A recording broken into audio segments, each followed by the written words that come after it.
بسم الله الرحمن الرحيم سبح لله ما في السماوات وما في الأرض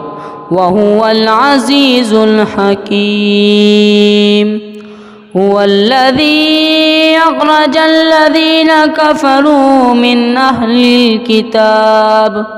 من أهل الكتاب من ديارهم لأول الحشر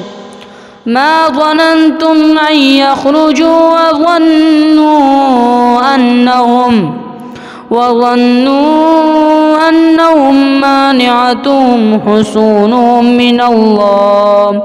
من الله فأتاهم الله من حيث لم يحتسبوه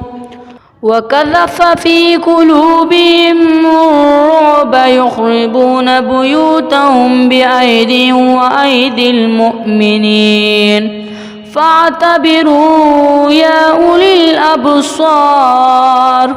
ولولا أن كتب الله عليهم الجلاء لعذبهم في الدنيا ولهم في الآخرة عذاب النار ذلك بأنهم شاقوا الله ورسوله